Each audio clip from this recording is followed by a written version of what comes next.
Okay mga guys, no? So nandito naman tayo sa ating no, sa ating YouTube channel, no. So para magbigay ng mainit na komentaryo dito, mainit na reaction. Ito yung reaction video to. Ito yung kumbaga bibigyan lang natin reaction to. Ito yung mainit na balita sa ngayon. Lalong-lalo sa West Philippine Sea. Lalong-lalo na ito mga incheck na to, no. Talagang gustong-gusto lang angkinin ang ating teritoryo diyan sa West Philippine Sea. Nakakabwisit talaga, no. Ba't kayo ganyan mga inchi kayo, no? So talagang gustong-gusto nyo angkinin ang hindi nyo teritoryo. Ano ba kayo? So itong ating bibigyan ng reaction to mga guys ha. Ngayon, kung bago ka pa lang sa aking channel ha, please ha, don't forget to like and subscribe na lang muna sa ating YouTube channel ha. Para naman ma-update kayo sa mga video na aking upload pa. And also, please paki-subscribe din kay Melbs Castle So, itong video na to sa kanya to. Yan, kay Melbs Castle. So, bibigyan natin reaction. So, ang pamagat nito, alam niyo kung ano si Mao-Ning. Ito nakarang araw iyak kasi nga itong US Coast Guard sumama sa resupply mission ng Philippine ating mga tropa diyan sa West Philippine Sea, lalong-lalo sa Baho de Masinloc. Kaya nga iyak 'to, no.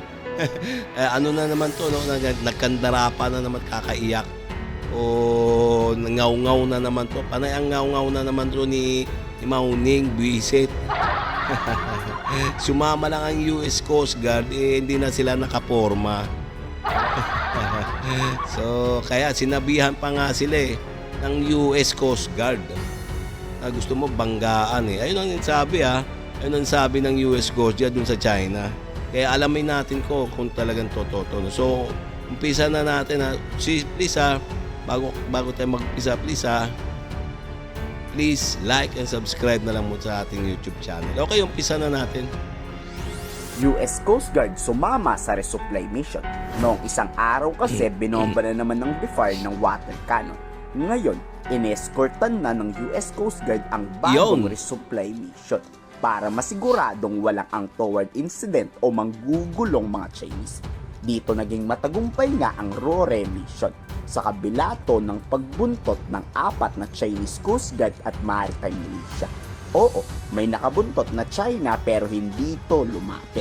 Baka dahil kasi to sa presensya ng US Coast Guard at PCG BRP Melchora Aquino, isa sa pinakamalaking barko ng PCG. Tingnan nyo naman sumama ang US Coast Guard sa resupply mission. Tingnan nyo sabi ko na sa inyo, walang mangyayaring gera Walang mangyayaring gera kahit sumama pa ang US Coast Guard ay kahit anong mga kaalyado natin na bansa na malalakas. Tingnan mo, natamimi ang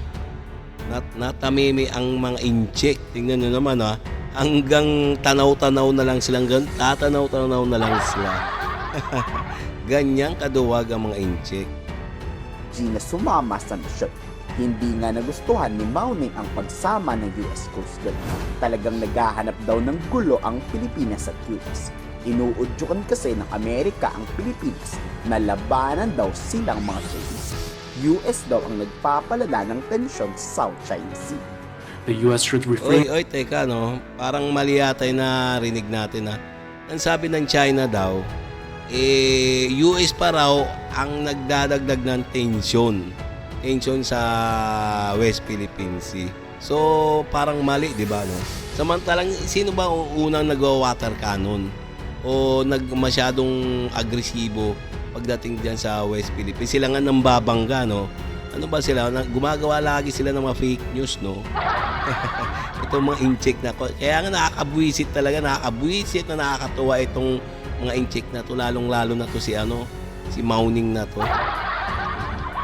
From using the Philippines to create trouble in the South China Sea and stop undermining peace and tranquility in the South China Sea. The Philippines needs to immediately stop its infringement activities and provocations. Otherwise, China will make a resolute response.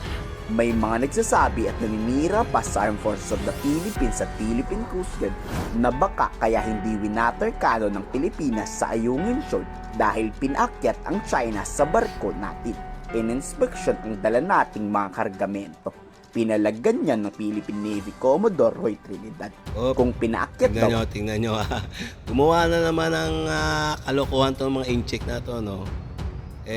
Gumawa sila ng fake news na kaya daw hindi raw ng gulo yung kanilang mga China Coast Guard sa ating resupply mission. Nagpaalam daw. Paalam daw kasi takot daw yung ating mga tropa dyan sa kanilang China Coast Guard na lumilibot dyan sa Scarborough. Talagang fake news talaga itong mga incheck na to, no? ang China sa ating barko, bakit sila ngayon nagre-reklamo? Bakit sila galit na galit sa US? Isa lang daw ang ibig sabihin niyan. Hindi kasi tayong pumapayag sa gusto ng China. Yes. Kaya galit na galit tong si Mao Ning ngayon. Binigyan din pa ni Commodore na hindi kailanman hihingi ng pabor ang Pilipinas sa China.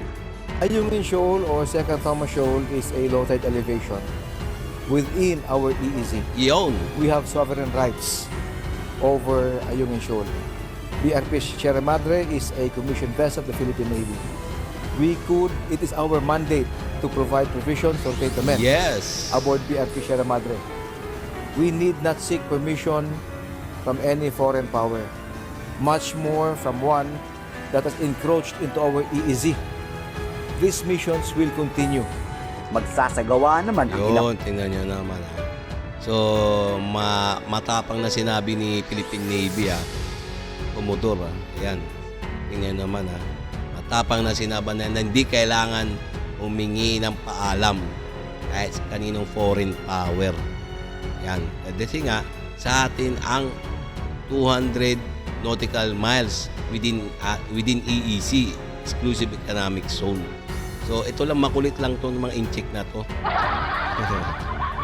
ng mga Pilipino fisherman ng sama-samang paglalayag sa West Philippine Sea. Ito ang ating coalition. Ang goal ng misyon ay mga paglayag ng malaya. Wala dapat manggugulo dahil hanap buhay lang naman ang habol nito. Pero may pangamba pa rin ang PCG na baka bombahin ng China ang ating coalition ng water cannon. Nakahanda naman daw ang PCG rumisponde. To our Coast Guard vessels is to ensure the safety and security of those who are going to participate and attend the Atenito convoy. We are expecting the worst case scenario and we have contingency plans for that. While it is not government initiated, these are all privately initiated activities and ito, nakakatawa ito actually. And it shows yung concern ng ating mga mamamayan. Dapat laging kasama ang US sa mission para matakot tong mga Chinese. Kayo, pabor ba kayo pag nangyari yan? I-komento sa baba ang nasalog. Yes. Kung ako ang tatanungin, mga kababayan, yes, pabor ako na nandyan lagi ang Mga kapatid. US Coast Guard. US Coast Guard tuwing may re-resupply mission. Kasi nga, nababahagi yung buntot Nababahagi yung buntot na mga incheck. So, pabor talaga ako. So, pwede rin na kami mag-komentaryo dyan, mga guys, kung ano man yung sa loobin. Okay, no? So, hanggang dito na lang tayo, mga guys, mga kababayan. So, kung nagustuhan nyo yung mga ganito mga reaction video, huwag nyo kalilimutan mag-like and subscribe na lang muna sa ating YouTube channel bago tayo magsara at magtapos. Okay? So, please, like and subscribe. Okay? Salamat.